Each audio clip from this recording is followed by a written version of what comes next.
ไปพี่น้องตอนนี้2 โมงกว่าเนาะกินข้าววังบ่ายนี่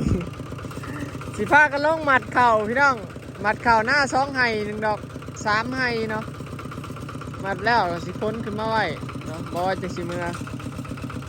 ซอยอีพอมัดเข่าพ้นเข่าไอ้ช่างรถไถบอยพี่น้องเนี่ยรถไถหลายปีแล้วเพื่อนฮักกันแล้วนี่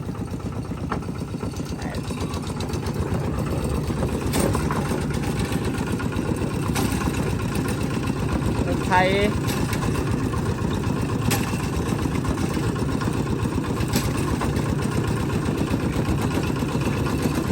รถไถคูปต้าพี่น้องชื่อหลายปีแล้วแหละแต่ใหม่ๆซื้อมาคือว่าเกือบ80,000คูปต้าอาร์ทีเดี๋ยวนี้บ่ได้นะพี่น้องเดี๋ยวนี้แพงรถไถแต่แห้ง90นะก็ยังแพงแล้วนี่เป็นรถไถ3 เกียร์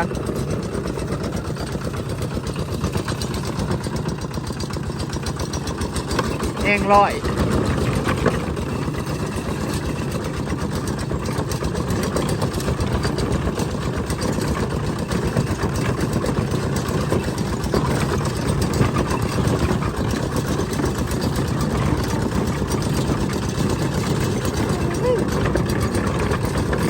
เขาตัดเข่าแล้วเลยพี่น้อง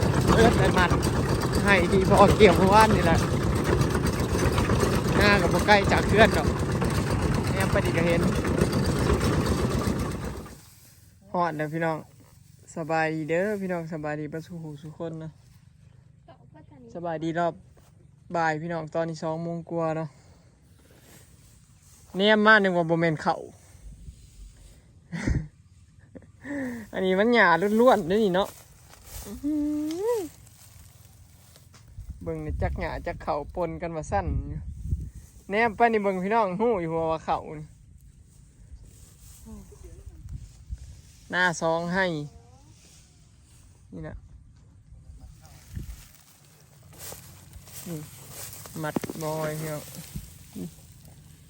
หยา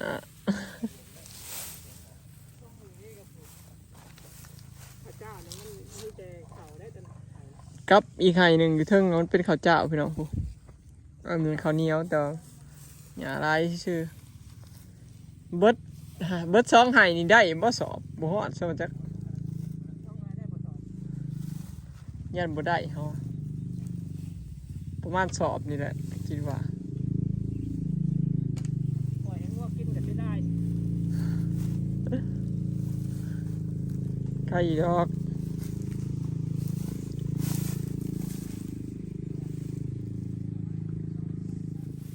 เฮ็ดหมัดหญ้าเมื่อปุ๊บหญ้าเมื่อให้งัวพอนได้หมูมาซอยผู้หนึ่งดีเป็นหาคนไปเตยมันมัดเตยสิยืนให้กำลังใจกับ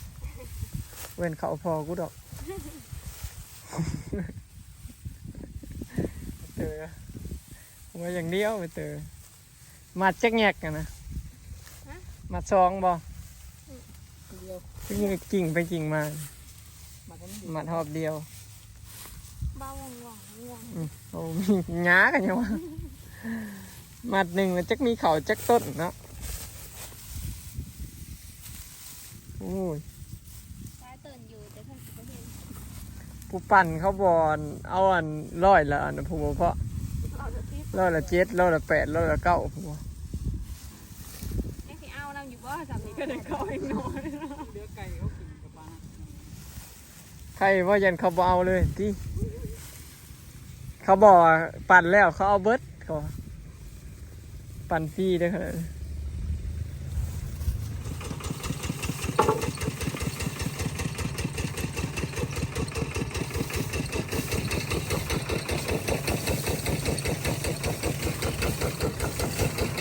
เบาว่องเลย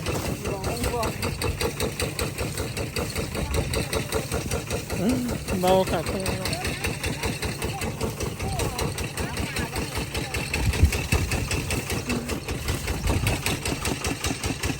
นี่พญายไส้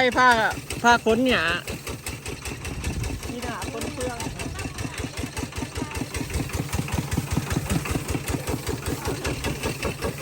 เต็มหลดหยาลาย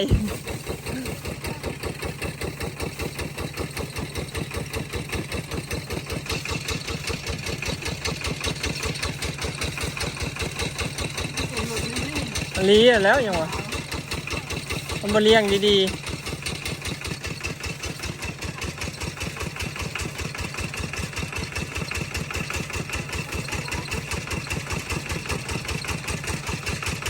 เลี้ยงดีๆทุกคนผมเบิดเลย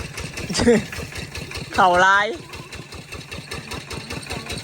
มันนักเข่าได้นี่นะมิแต่เข่าล้วนๆนี่มึงไงเบิด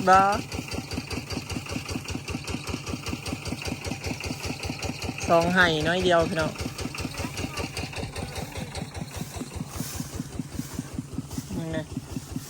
แบบบูฮู้เลยนะว่าเป็นเขาเกิดคนมาหลักกับบูฮู้เรื่องเลยนี่นุ่มเป็นยัง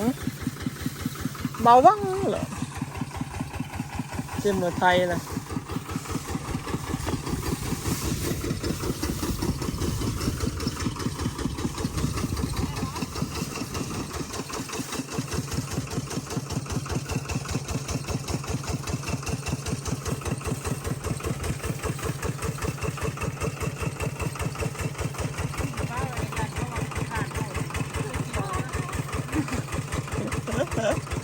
นี่กลัวเลยเนาะเกิดมาในชีวิตนี่ตั้งแต่น้อยจนใหญ่จนสิเฒ่าเลยได้ลูกหนึ่งเลยยังบ่เคยได้ค้นเข่าแบบนี้จักเทื่อในชีวิตครั้งแรกในชีวิตเลย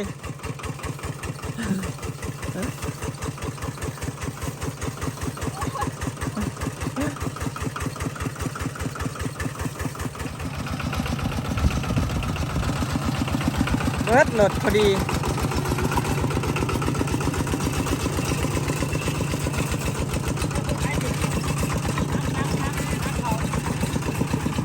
ขนหญ้าเมื่อแล้วมันเมื่อให้งัว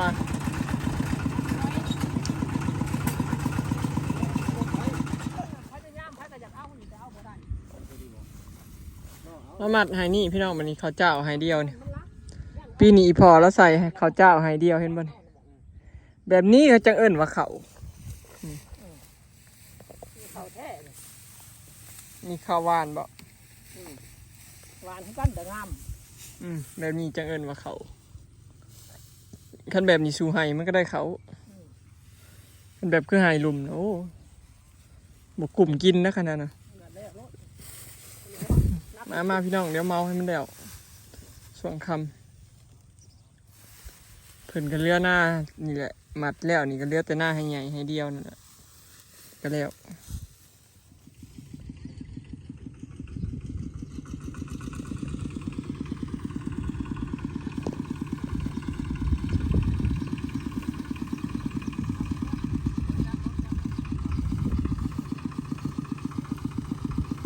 ค้นพี่น้องบาดนี้นัดแล้วล่ะถ้าเบิ่งว่าสิเบิดรถบ่ยันได้3รถอยู่ประมาณ2รถสิเบิดเพิ่นบ่เกินนี่แหละพี่น้อง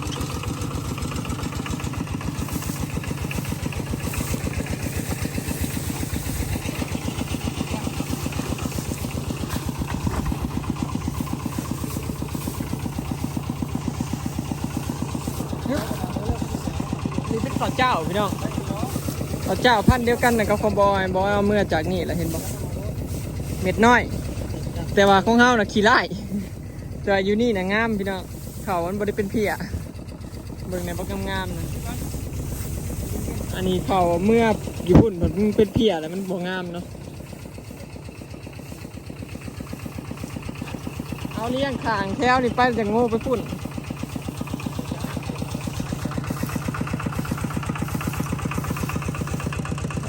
เพราะป้าขนไว้น่ะแล้วไปแนวนี้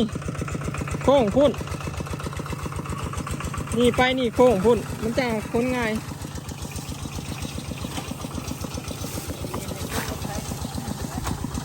เลี้ยงดีๆเด้อเม็ดรถค่าพี่น้องได้ยุ่ง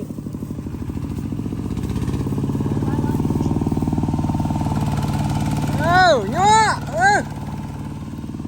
ผู้เดียวก็ยุ่ได้นะเดี๋ยวนี้รถเขามันแห้งตัวห่วงแห้งร้อยคนก็ร้อยเขาซื้อรถไทยตอนนั้นจัก10,000เพราะเกือบ80,000เพราะเดี๋ยวนี้นะจะหู้ยี่รถไทยเดินเท่าใดรุ่นอาทีคือของเฮานี่80,000กว่าไอ้90แพงไหน90แพงน่ะ82,000นี่รุ่นเฮานี่แพงเดี๋ยวนี้รถไทย 80,000ต่อเรือ78,000 78,000เขาซื้อเกือบ80,000นั่นแหละเดี๋ยวนี้แพงหลายพี่น้องรถไทยแต่ว่าโบแมนแห้งนี่แหละอันนี้มันแห้งร้อยพี่น้องแห้งร้อยสิแพงหลายอยู่อันแห้ง90แต่82,000ลื่นตัวนี้ตอนเขาซื้อเดี๋ยวนี้รถไทยแพงวัวเรื่องแบบอาทีมันจะแพงใหม่ประมาณเด้แมนแซทที่เขาเอิ้นแซทที่เด้แบบคือของพอเฒ่าหมู่เพื่อนไก่พี่น้องแบบออกมาใหม่นะถือกว่ารุ่นเก่า RT ถือกว่า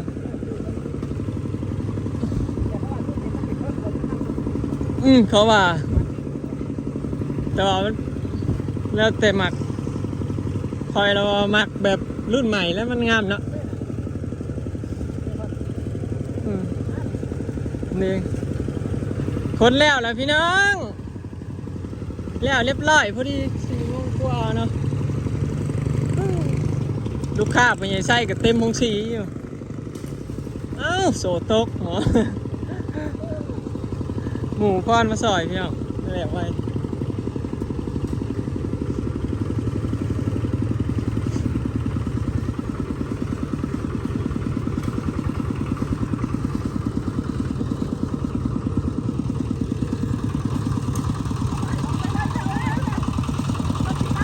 โอ้ยฮะกับคนขึ้นแล้วพี่น้องบอกอีพอจอดไว้นี่งามเลยพี่น้องเขาเจ้าเรางามบริมีเหม็นดีบเหม็นยังเลยเขาวอยเอาเมื่อเห็ดพันธุ์นั่นแหละเขาเจ้านั่นแหละคือกันเหม็ดหน่อยพี่น้องเอามาจากนี่แหละเอานี่เมื่อ อยู่พี่นะงามถ้ามันงามมันเป็นแบบนี้พี่น้องอันนั้นมันเป็นเพียอันนี้เข่าอีพอพี่น้อง2 ไห่นี่มีแต่ปัญญาพ่นเข่าอีดีของเพิ่นนะมันงามมีแต่ทางในเข่าเบิดทงได้ซ้ำนี่แหละพี่น้องซ้ำมุ้งซีนี่แหละเพิ่นยังไม่ได้ปั่นเนาะเพิ่นฮักกระปั่นรอบเดียวได้9 สอบเพิ่นนะอันนี้รอบที่2ของเพิ่นยังกองไว้อยู่บริยานพ้นดอกเพิ่นไว้นี่มีเฮือนไว้เขาเด้บอยเห็นหน้าแต่ละปีกับบอยคอยได้ย่านพ้นนะพี่น้องเพราะเห็ดบอลไว้เขาเด้เนาะเห็ดบอลไว้เขาในวันน้องสีไม่ได้ย่านพ้นอีกพ้นอยากตกก็ตกรถ นี่แหละสบายเนาะย่านแต่คนบ่ทันตอนฝนตกเท่านั้นย่านแต่เกี่ยวพิษมือเนาะกันคนขึ้นมาแล้วนี่บ่ย่านฝนห้ามบ่ยากหาผ้าตั้งพกแล้วพี่น้องเดี๋ยวสิกลับบ้านก่อนเนาะวันนี้เนาะถือว่าแล้วเขาอีพอเหลือแต่เขาที่ตัดมือนี่แหละหน้าให้ใหญ่แหละเนาะคลิปนี้ก็สิขอเก็บภาพบรรยากาศไว้สำนีเด้อเนาะพี่น้องไปแล้วสบายดี